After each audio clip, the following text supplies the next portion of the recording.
Welcome to History and Politics with Dr. Brovkin. Today, my dear friends, the 4th of August, I would like to invite you, my dear friends and listeners and visitors to my channel, to a discussion of the mood in Russia or public opinion in Russia. But the title of my presentation is Wake Up, European Union, Russian Retribution is Coming.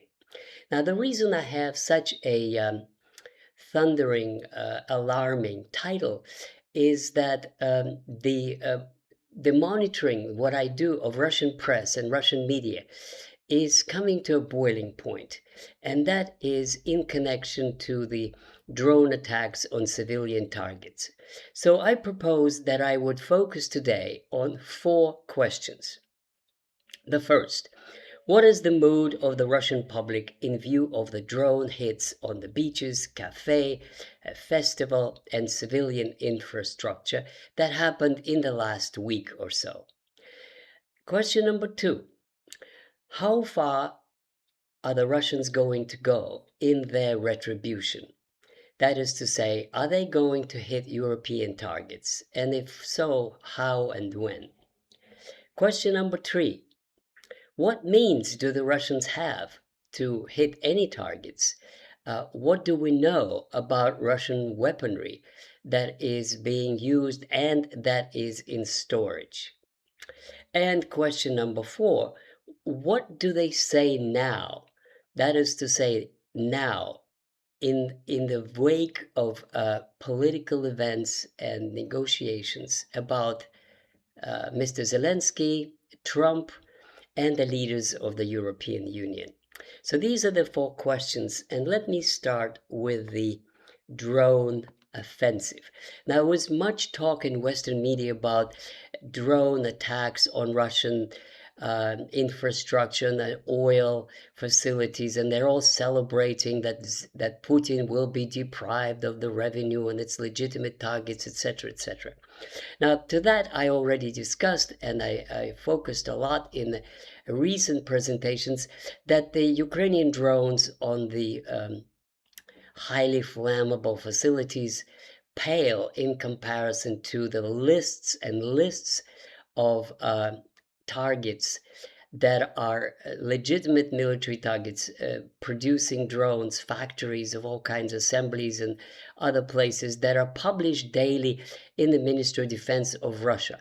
So, but just about 100 or so, almost every day, missiles hit Kiev and other regions. Now, that's a separate topic that I have already discussed and will be discussing later. Today, I want to talk about Ukrainian targets and Russian reactions. And that is what happened over the last several days. Just yesterday, there was a drone attack on a beach in a town called Gelendzhik on the Black Sea. Now, the videos show that there is a kind of a red flame in one particular spot, and 7 people were killed. Now, from the purely military point of view, it's total useless. Killing 7 civilians is not going to change the course of the war. Moreover, these are typical toy drones. They're small, they cannot be detected, and they fly anywhere, and they can kill civilians. Now, that incident shows that there is no defense, not only in Russia, but anywhere in the world. There's no way one can protect all beaches in a country like France or US. It's impossible. So essentially, this is a terrorist act against civilian population. What makes it special is that this is not an act of a group of jihadists, but of a state. And not just a state, but a state claiming to want to be a part of NATO, a state that is actively supported by the members of the European Union. Now, the Russians are arguing that makes them culpable. That means that they're enablers of a terrorist state that is killing civilians.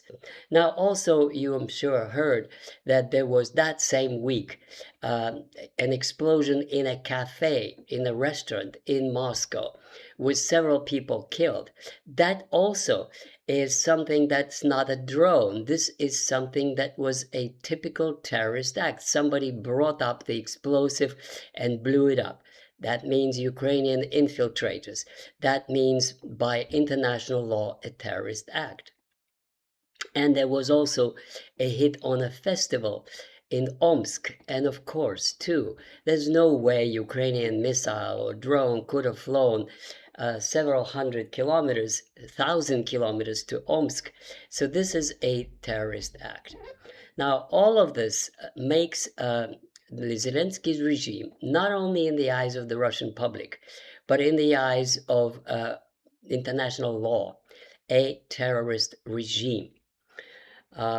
So what's interesting is that when the jihadists did it, when they killed more than 100 Parisians in 2015, Russia expressed solidarity with France. And Russia actually, there were Russian missiles in Syria flying against the jihadis, and I saw myself on TV. One of those missiles had an inscription: "This is for Paris." Now the French president encourages Zelensky supposedly to defend from Russian aggression by killing civilians. There is not a word condemning terrorist activity of Zelensky's regime from the European Union. Now, the Russian observers and commentators and others are arguing now openly that makes them accomplices.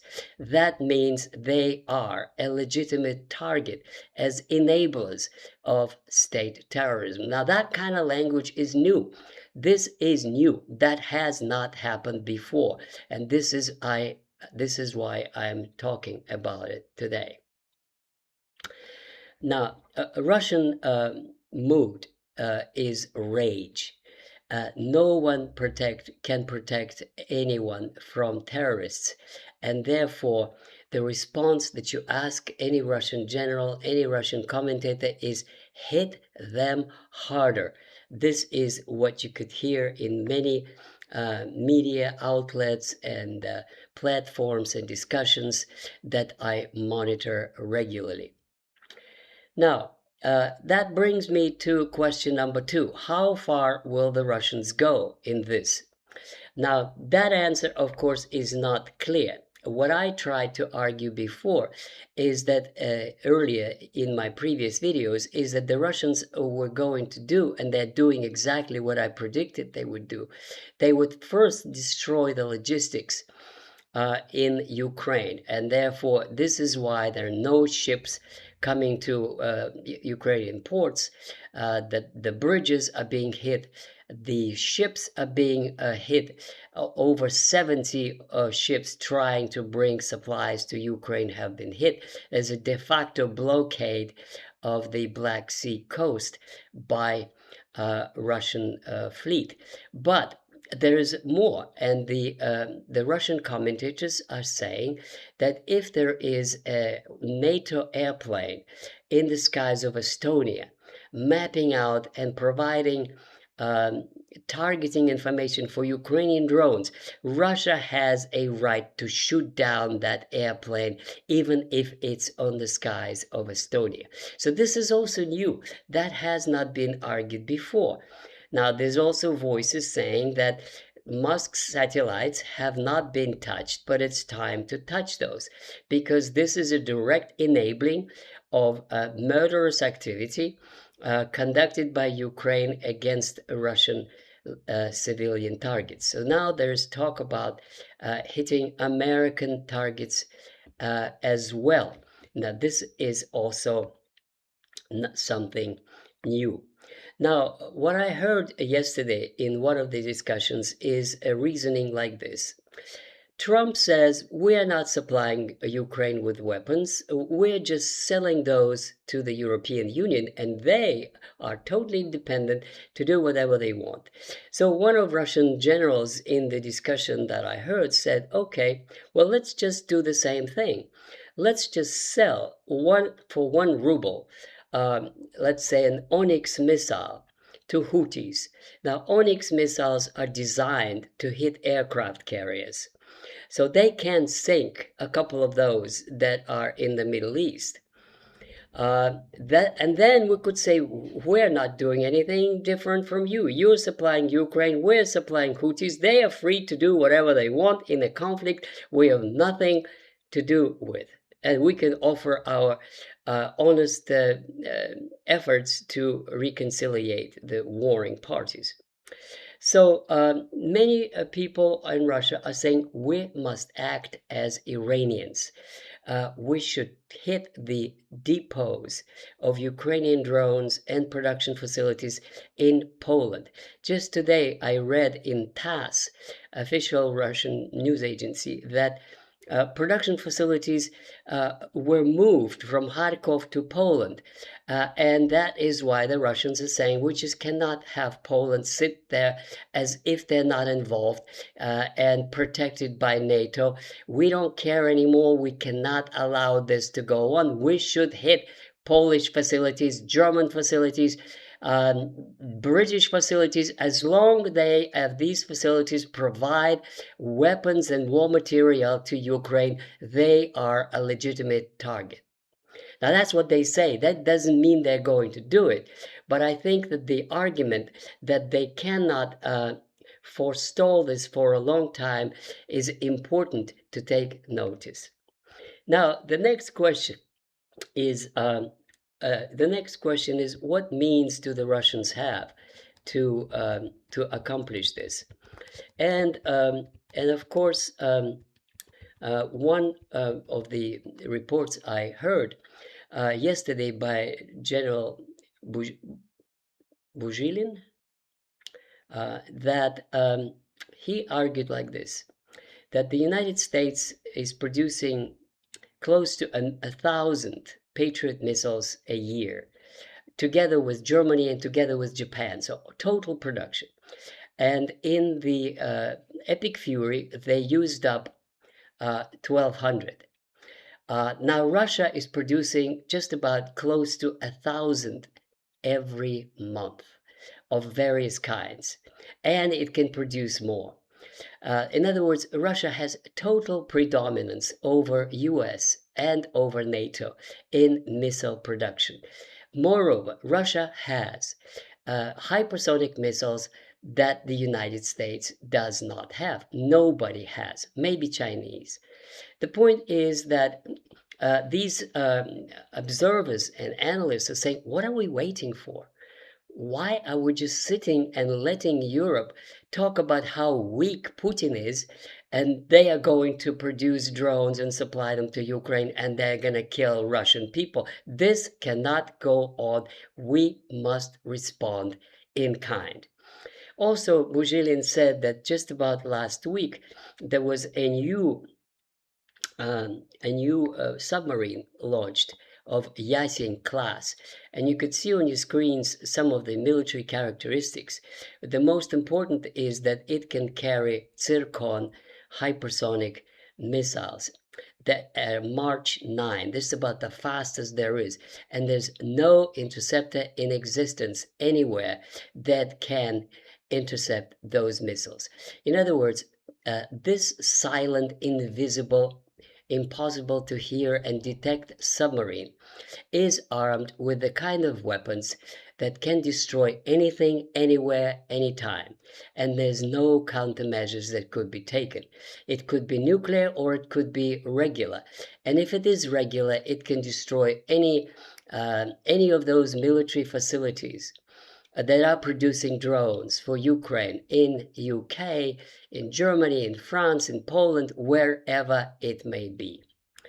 Now I move on to the next question, and that is number 4. what do they say, Russian observers, analysts, and generals and scholars about Zelensky, Trump, von der Leyen, Callas, Macron, and Merz, and this whole gang of the coalition of the willing? Well, about Zelensky, it is clear, I covered that in the previous editions, that Zelensky is a persona non grata. There's no negotiations with him, period. He is listed now as a terrorist, and he is on the list of people Russia considers terrorists. If ever he's captured, he's going to be tried as a terrorist. Now, some people go further and say he should be executed right now, with a good hit of a missile on his address or bunker in Ukraine. Now, that is just a proposal. As for the rest of the bunch, especially the European ones, they are completely dismissed as enablers of state terrorism, and therefore they are terrorists themselves, and they are a legitimate target themselves. And I don't think that Putin is going to follow, but just in a minute I'll speak about Putin as opposed to the public opinion. Now, one word about Trump. The professor from the Institute of USA and Canada, a leading think tank in Russia, he basically said in one of the discussions on Sunday that Trump has lost. Trump has no power. He's going to be defeated, according to his predictions, in the midterm elections, and he's going to be a lame duck president, and therefore there's absolutely no point to sign any agreement with him, because he either is going to lie and not honor it as he did with Anchorage, or he simply wouldn't have the power to do anything that he wanted to. So has absolutely no point at all to sign anything and agree on anything with the Americans, especially after Rubio, the Secretary of State, publicly said that the United States is on the side of Ukraine. Well, if it is, the logic says, if US is on the side of Ukraine and is going to provide them with missiles and the production facility of those missiles, then they are a legitimate target. And that means that American installations in Ukraine are a legitimate target, and American satellites providing guidance to Ukrainian drones are a legitimate target. In other words, this is escalation.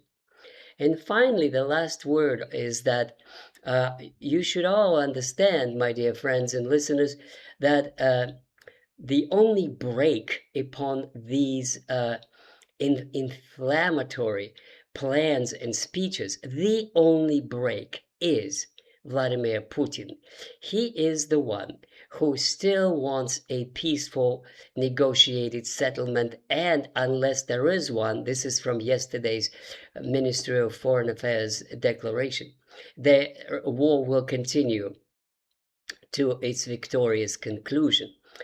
But the Europeans should be aware that the course they have chosen of forcing Russia to negotiate by sanctions and by supplying one party of the conflict with money and weapons, it may end up with Russian missiles flying to targets in Europe.